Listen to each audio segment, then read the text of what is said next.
Coucou toi, bienvenue sur la chaîne Fleur de Lune ASMR.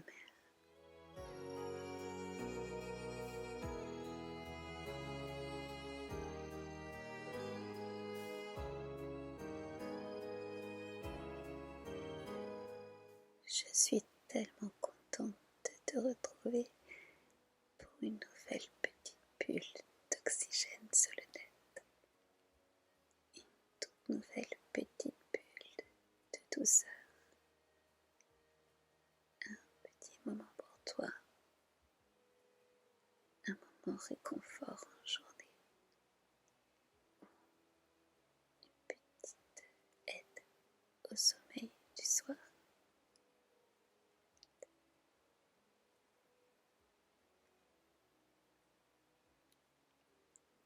Alors, prends ma main, laisse-toi guider, laisse-moi t'emmener dans un monde imaginaire. Ce soir, un monde peuplé de dragons, de mythes, de légendes.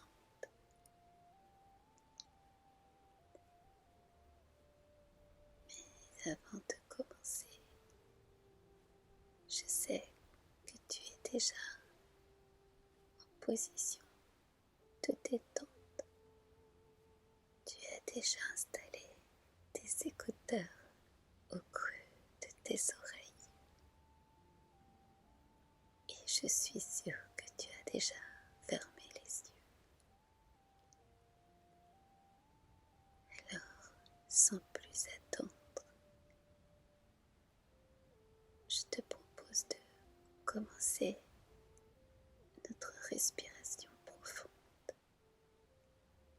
On commence par expirer profondément par la bouche ouverte.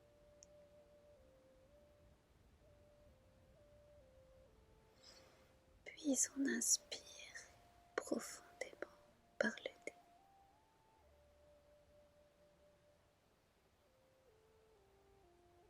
On expire profondément par la bouche.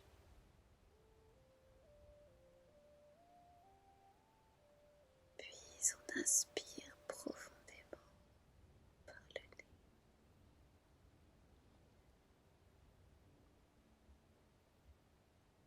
Pour expirer par la bouche,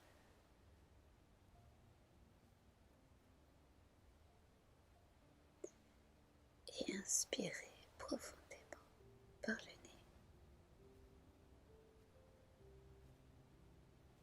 Une dernière fois, j'expire par la bouche.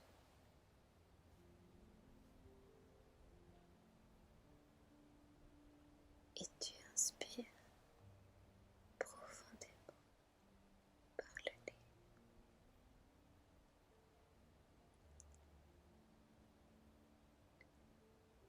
Voilà, un premier pas vers le calme, la douceur.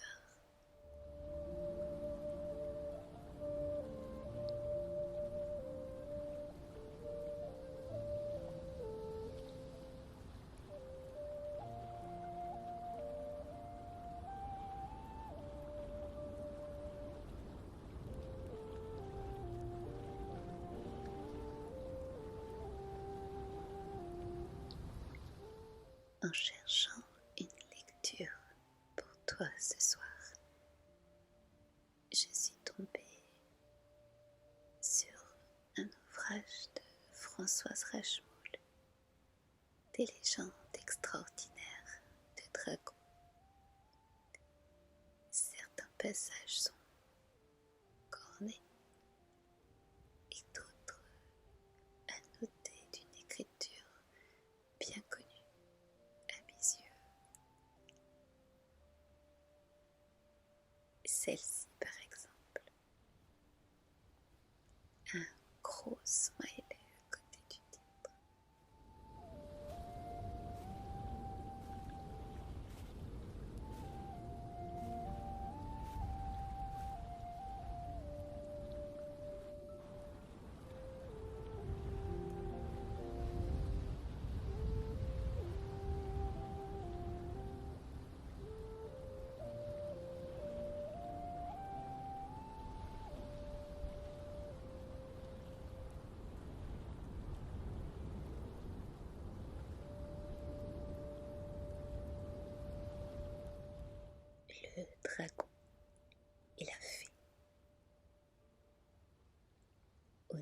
du Vietnam, de hautes montagnes s'élèvent entre les vallées étroites. L'air y est pur et frais, les sommets disparaissent dans les nuages. Il y neige en hiver, au contraire, il fait toujours chaud et humide dans la plaine qui borde la mer. Là, dans le delta du fleuve Rouge, le Songong, les hommes se sont installés et ils cultivent le riz, quelques légumes, ils élèvent des poules, des canards et des porcs et ils pêchent. Il y a très très longtemps, dans cette région du Vietnam, vivait un dragon nommé Lac Long Quang. Son palais se trouvait au fond de la mer et il régnait sur les génies des eaux, les poissons, les tortues et les crabes. C'était un être bienveillant. Il aimait les hommes et remontait souvent le cours du fleuve Rouge jusque dans les terrains irrigués des rizières. Il apprenait aux paysans à construire des digues pour retenir l'eau autour des fragiles plants de riz. Il leur montrait comment domestiquer les buffles sauvages qui travailleraient pour eux. Il réglait les crues du Songong pour qu'ils n'inondât pas la campagne. Il aidait les pêcheurs en leur indiquant les endroits où trouver du poisson, loin des féroces monstres marins. Quand la nuit tombait et que les travailleurs retournaient au village, il aimait regarder les femmes préparer le repas et les enfants jouer sur le seuil des maisons. Puis il regagnait son domaine. Hors de l'eau, il ne pouvait pas vivre longtemps. Un jour de printemps, alors que les rizières étaient d'un vert éclatant et les pêchers en fleurs, il s'éloigna du rivage plus que de coutume. Lorsqu'il parvint au pied des montagnes, le soleil baissait déjà derrière les cimes. Il allait s'en retourner chez lui lorsqu'il aperçut, appuyée contre un arbre, une jeune fille très belle qui semblait attendre.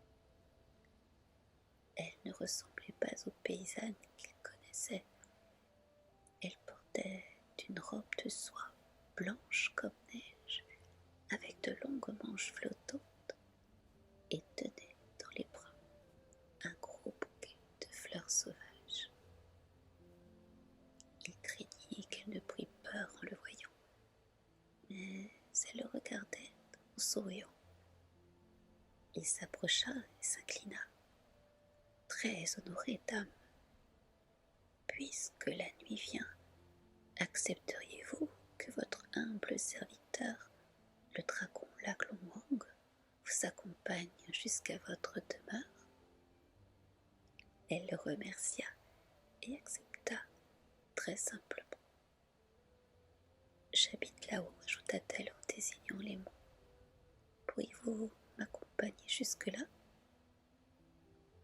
Le dragon n'hésita pas et rebroussa chemin, tournant le dos à la mer. En route, ils causèrent comme deux vieux amis et se récitèrent des poèmes.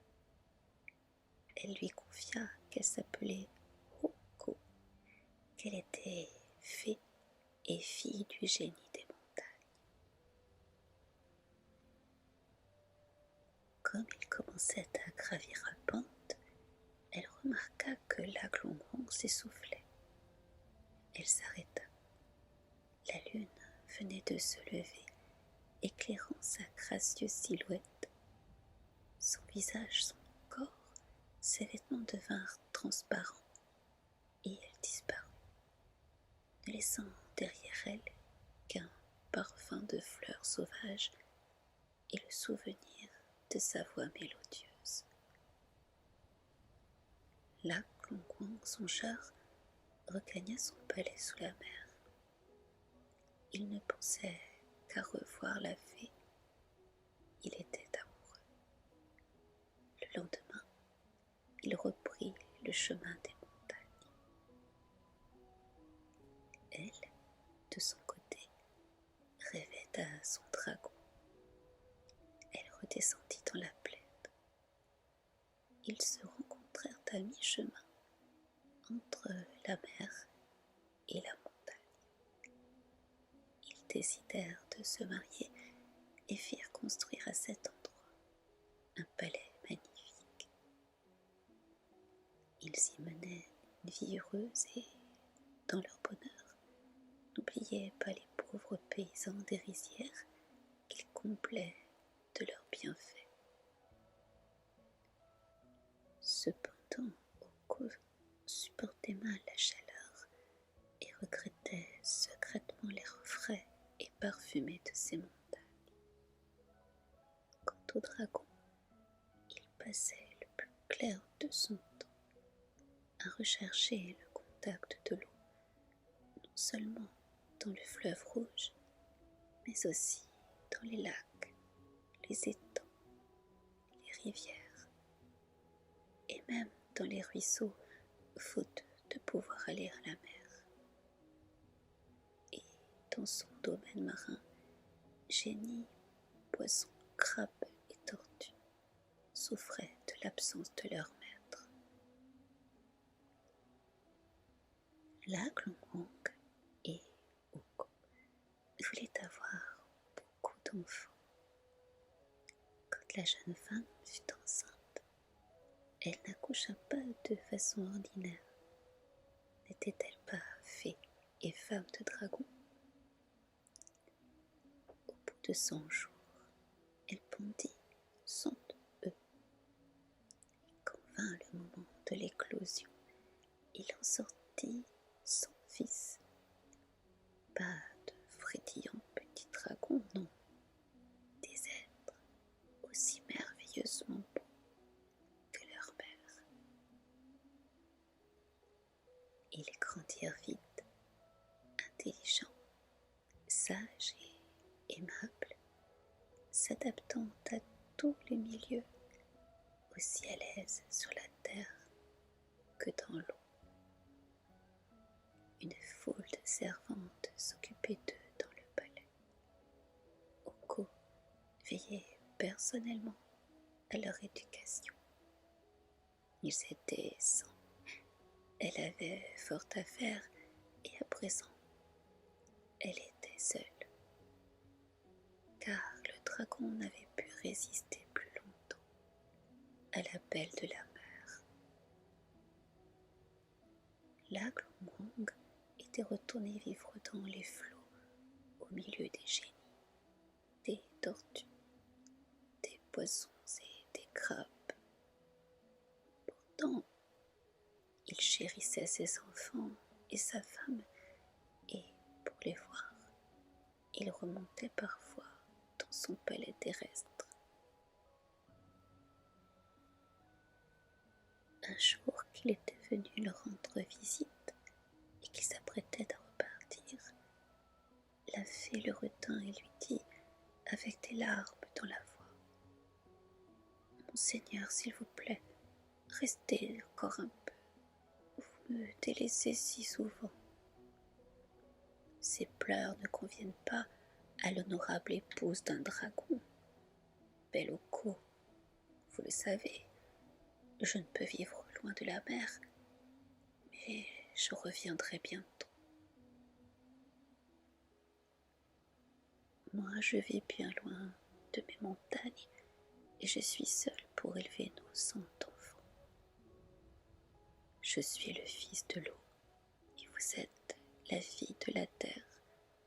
Tel est notre destin, nous ne pouvons pas vivre ensemble. Nous avons essayé pourtant. Cela n'a pu durer longtemps. Retournez près de votre père, le génie d'Avetal. 50 de nos enfants j'emmènerai dans mon royaume, les 50 autres. Ainsi, vous ne serez plus seuls pour élever nos fils, nous nous partagerons la tâche. Je ne vous verrai plus, mon cher Seigneur. Bellocco, nous nous reverrons, et si un danger menace l'un de nous, vous, la fée, et moi le dragon, jurons de nous venir mutuellement en aide. Jurons-le. Tandis que la Kwang s'enfonçait sous les flots avec 50 de ses fils, Coco, avec les 50 autres, grimpait le long des pentes couvertes d'herbes fines et de fleurs. Elle atteignit bientôt le domaine enchanté de son père, le génie des montagnes. Quand l'aîné de leurs fils fut en âge de régner, il monta sur le trône sous le nom de Wong Wong, et il fut le premier des 18 rois Wong, souverains légendaires du Vietnam. Lui et ses descendants revêtirent la robe royale, brodée d'un dragon sur fond de paysages de mers et de montagnes, car ils étaient tous fiers de leurs ancêtres, la fée et le dragon.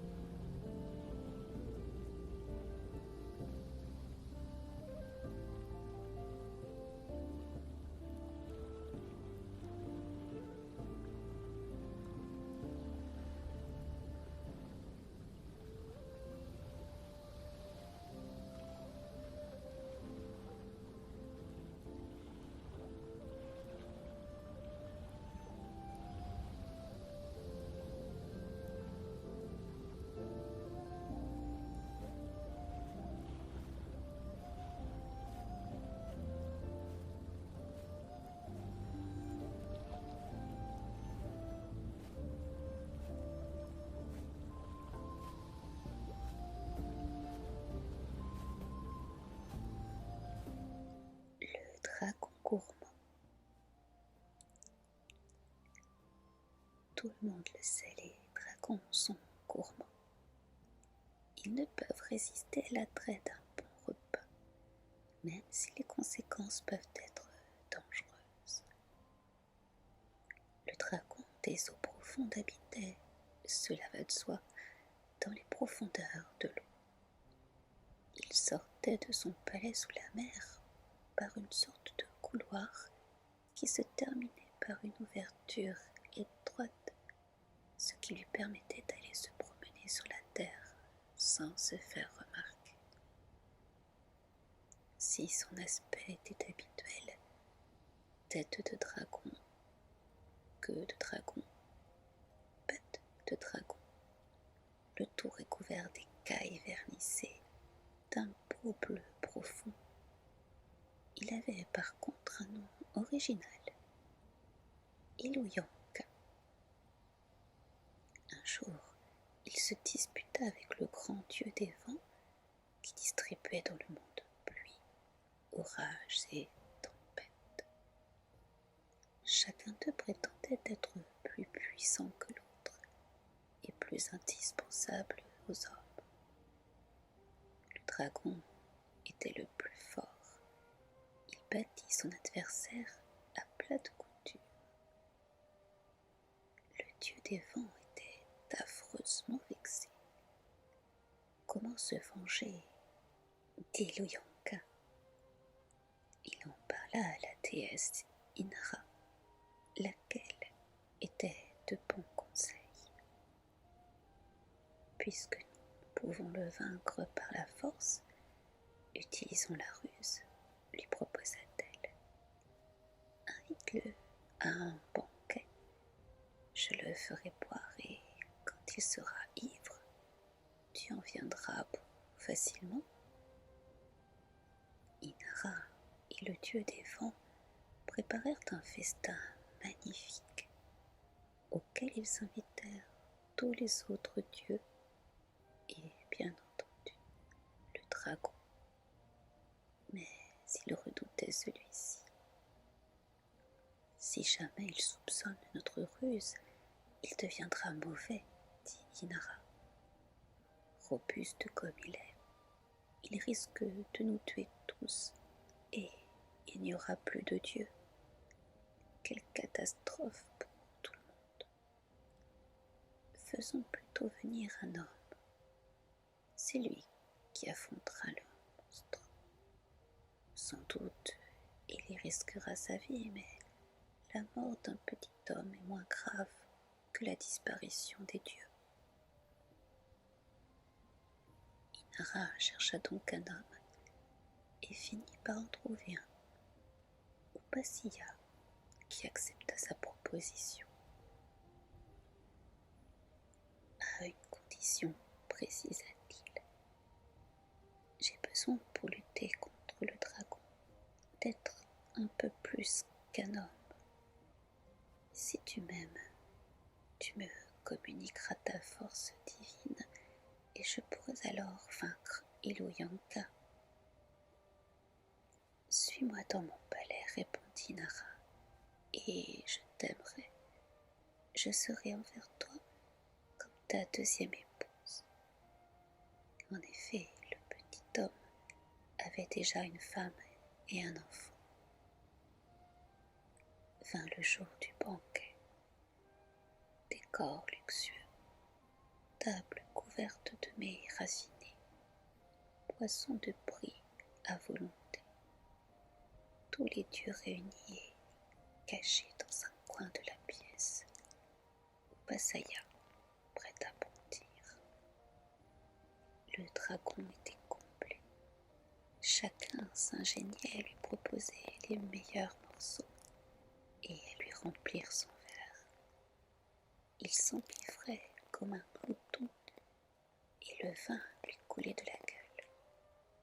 Il poissait ses belles écailles bleues tant et si bien que, n'en pouvant plus de manger et de boire, il voulut rentrer chez lui.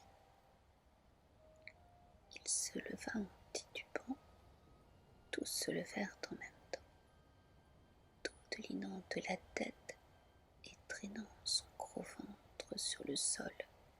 Il avançait lentement, suivi de tous les dieux et du petit homme dissimulé derrière eux. Enfin, Iluyanka arriva dans la mince ouverture qui conduisait par le couloir étroit jusqu'à son palais sous les eaux.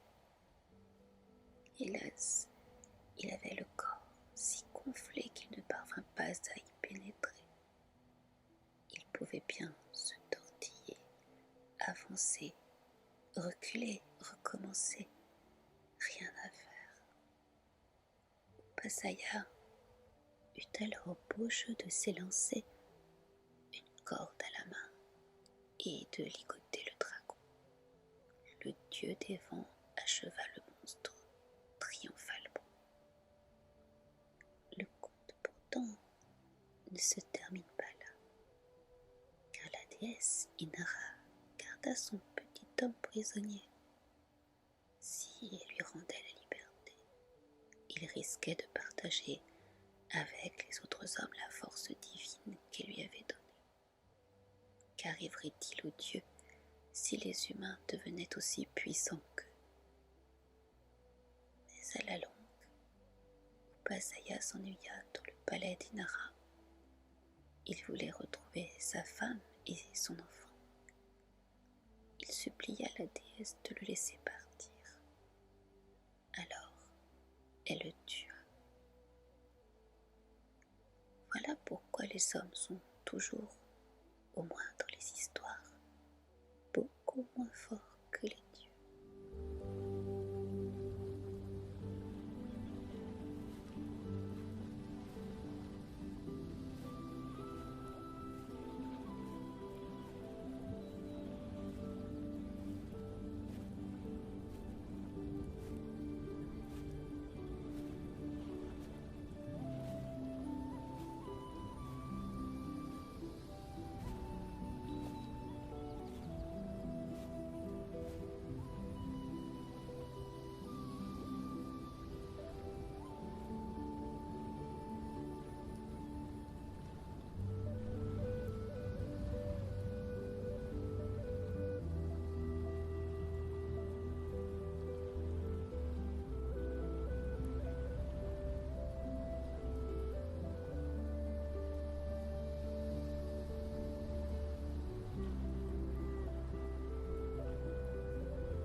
de dragon. Ce passage tête de dragon est gratifié d'un hi-hi. Tête de dragon donc. Un pauvre paysan avait 3 filles qu'il avait bien du mal à nourrir. Un jour qu'il travaillait dans son champ, le fer de sa pêche heurta dans le sol quelque chose de dur. Et si c'était un coffre contenant un trésor, se demanda-t-il.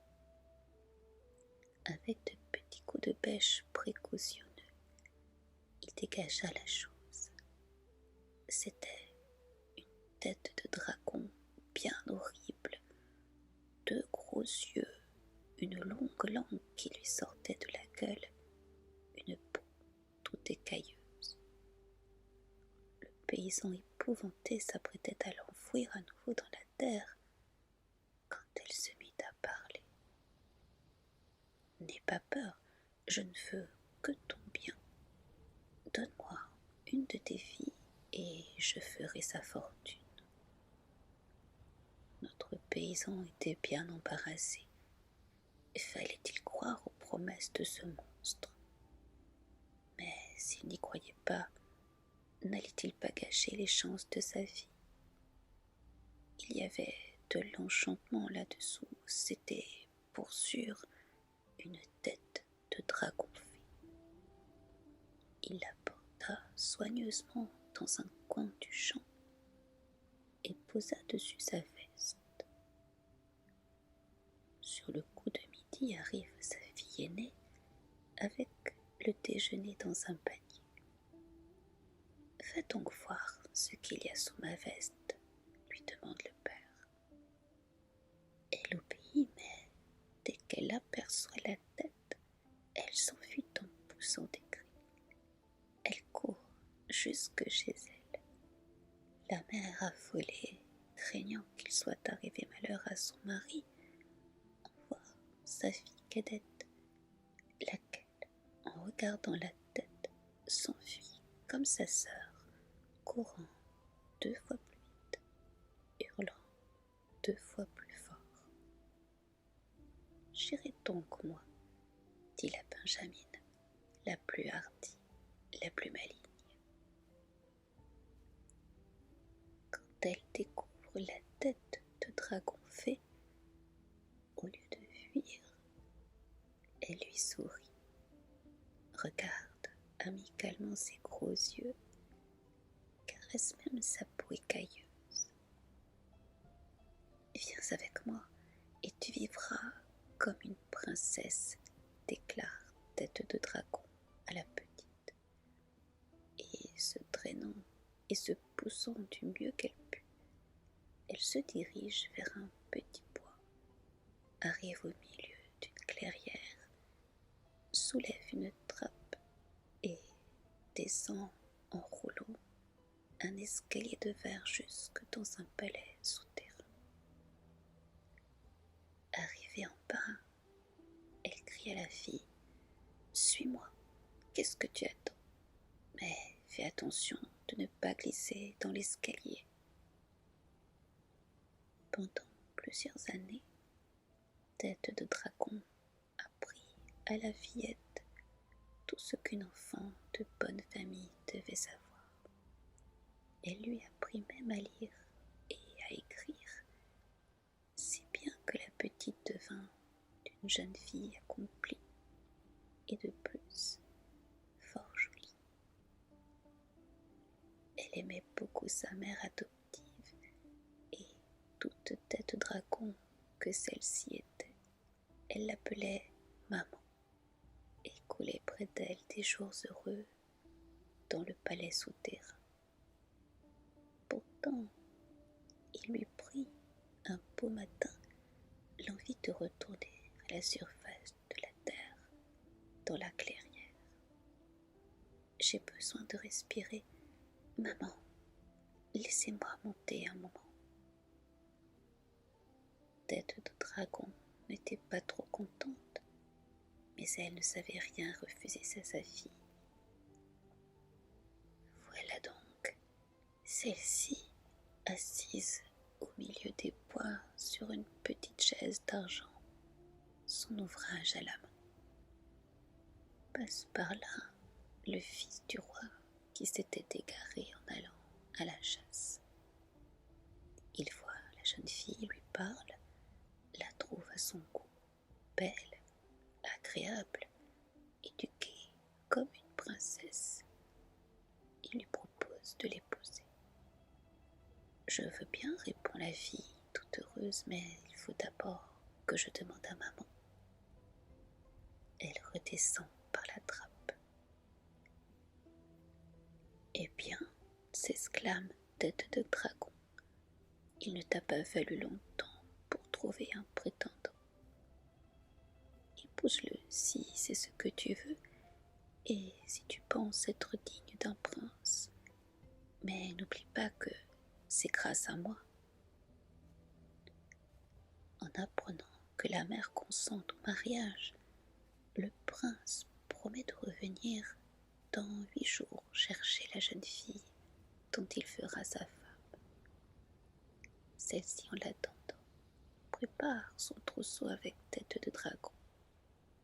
Drap, nappe, serviettes, chemises, culottes et jupons, tous de toile fine, broderies et dentelles magnifiques. Au bout des 8 jours, le prince revint dans la forêt en carrosse, accompagné par les dames et les seigneurs de sa cour, curieux de connaître la future mariée, laquelle, dès qu'elle entend le bruit des roues et le galop des chevaux, perd la tête, monte l'escalier de verre 4 à 4 et, sans même dire au revoir à sa bienfaitrice, encore moins merci, se précipite vers son fiancé en laissant la porte de la trappe ouverte. À peine a-t-elle grimpé dans le carrosse qu'elle se frappe le front. « J'ai oublié mon peigne, dit-elle, et je dois aller le chercher, car maman m'a bien averti que si j'oubliais quelque chose, il m'arriverait malheur. Des peignes, nous n'en manquons pas dans mon royaume, remarque le prince, mais pour faire plaisir à sa fiancée, il retourne dans la clairière. Ah, te voilà, mais tu étais partie, fait Tête de Dragon, en voyant la jeune fille revenir. Tu as oublié quelque chose? J'ai oublié mon peigne. Seulement ton peigne? J'ai beau chercher partout, je ne le trouve pas. La jeune fille fouille dans tous les tiroirs de sa chambre, se penche pour regarder sous les meubles. En vain. Elle se redresse et aperçoit dans la glace, au-dessus de sa commode, une affreuse tête de dragon qui la dévisage. Elle écarquille les yeux. « C'est moi? Ce n'est pas moi !» s'écrie-t-elle horrifiée. Et pourtant, la dragonne du miroir porte la même robe qu'elle. « Maman, mais qu'est-ce qui se passe? Faites quelque chose. » « Je n'y peux rien, répond Tête de Dragon. Tu as la récompense de ton attitude envers moi. Je t'ai aimée et élevée comme ma fille. Tu me dois tout. Et tu es partie sans un au revoir, sans un merci, qui plus est, en laissant la porte ouverte. Mais le prince, il a promis de t'épouser. Il devra te prendre tel que tu es. La pauvre fille s'enveloppa la tête dans un voile épais et s'en retourna tristement vers le carrosse. « Que vous arrive-t-il, ma chère amie ? Demanda le prince. Emmitouflé de la sorte, vous allez mourir de chaud. Je viens d'attraper un gros rhume, répondit la jeune fille d'une voix essoufflée. Elle réussit, tant bien que mal, à échapper au regard furtif ardeur des courtisans, mais ne put résister longtemps aux prières de son fiancé, qui voulait contempler à loisir son joli visage. Quand il la vit, il faillit s'évanouir et dire qu'il avait promis d'épouser un monstre pareil. Il se confia à la reine sa mère. Elle lui conseilla d'éloigner la pauvre fille. On l'enferma dans une mansarde poussiéreuse sous les combles du château. Le prince en tomba malade. « Courage, mon fils, lui dit la reine. Je connais à la cour 2 belles filles qui rêvent de t'épouser. Organise un concours entre elles et ta fiancée. Celle qui, dans la semaine, sera capable de filer une livre de lin aura gagné et deviendra ton épouse. » Les 2 belles jeunes filles s'enfermèrent et se mirent à filer leurs livres de lin du matin au soir. La malheureuse fiancée est incapable de rien faire tant elle pleure et gémit. Pourtant, comme approche la fin de la semaine, elle sort de son engourdissement, trouve une corde, descend de sa mansarde par la fenêtre, court jusqu'à la trappe dans la clairière. « Maman, maman, vous avez toujours été bonne pour moi. Sauvez-moi. Défaites ce que vous avez fait. » « Je ne peux pas, mais prends cette noix et donne-la au fils du roi. »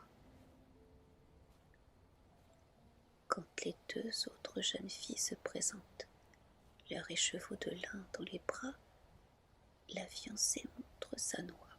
« Vous vous moquez de moi, » s'exclame le prince. Mais il ouvre le fruit et en sort un écheveau si bien filé que tous s'émerveillent. Ce qui ne fait pas son affaire, car s'il n'a pas oublié la jolie fille des bois, il ne se résigne pas à épouser le monstre qu'elle est devenue. « Qu'à cela ne tienne, dit la reine, soumettons ces demoiselles à une autre épreuve. Voici pour chacune une pièce de toile, qu'elles y taillent et cousent une chemise. Celle qui confectionnera la plus belle chemise se mariera avec mon fils. » Nos 2 demoiselles s'enferment chacune dans sa chambre et travaillent. La fiancée, dans sa mansarde, pleure et soupire, sans rien faire d'autre. Puis elle se décide. Le dernier soir, s'évade par la fenêtre, court à la clairière, supplie en vain sa bonne mère, et n'obtint d'elle qu'une noisette. Quand vint le jour où les 3 jeunes filles doivent présenter leur ouvrage, c'est la noisette qui contient la chemise la mieux faite, bien coupée, bien cousue, le col et les poignets brodés d'or. Cette fois, déclare la reine, ce sera la dernière épreuve. Dans 8 jours, je donnerai un grand bal. Préparez-vous, mesdemoiselles, car la plus belle deviendra l'épouse de mon fils. Les 2 jeunes filles, pendant 8 jours, se pomponnent, se fardent, se parfument, n'en finissent plus de se coiffer, essayent tous les vêtements possibles. La pauvre fiancée se désole. Que peut-elle espérer avec sa figure grotesque, ses gros yeux, sa longue gueule et sa peau toute écailleuse? Elle retourne pourtant le dernier soir à la clairière et descend dans le palais où demeure sa bienfaitrice. « C'est encore toi !» s'écrie tête de dragon. Toujours en train de pleurnicher, tu n'as qu'à t'en prendre qu'à toi. Tu entres et tu sors d'ici sans un bonjour, sans un merci, en laissant même la porte ouverte, alors que je t'ai comblé de bienfaits et que ta fortune était faite. Pardon, pardon, ma chère maman, gémit la jeune fille en pleurant aux pieds de sa bienfaitrice. Je reconnais votre immense bonté pour moi. Jamais je ne vous remercierai assez, et je vous le promets, que j'entre ou bien que je sorte, je fermerai toujours la porte. Pardonnez-moi. Allons, allons, relève-toi. Va dans ta chambre, chercher ton peigne. Cette fois, tu le trouveras. La jeune fille va dans sa chambre, prend son peigne sur la commode. Au passage, jette un coup d'œil dans le miroir. Oh, surprise, oh, joie. Elle est redevenue comme avant, encore plus belle si possible. Elle court aussitôt remercier la tête de dragon fée. Enfin, arrive le jour du bal. Les trois demoiselles avancent, enveloppées dans des voiles. Le prince soulève le voile de la première. Quelle coiffure biscornue, dit-il. Puis il soulève le voile de la deuxième. Comme elle s'est tartinée la figure. Il hésite à soulever le voile de la troisième, la fiancée qu'il a aimée. Enfin, il se décide et la voit aussi belle qu'avant, encore plus si c'est possible. Il n'y comprend rien, mais s'il est heureux. La jeune fille aussi est, bien sûr, la tête de dragon fée et même la reine. Il ne reste plus qu'à célébrer la noce. Aujourd'hui, s'ils ne sont pas morts, heureux, ils le sont encore.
J'espère que cette lecture fantastique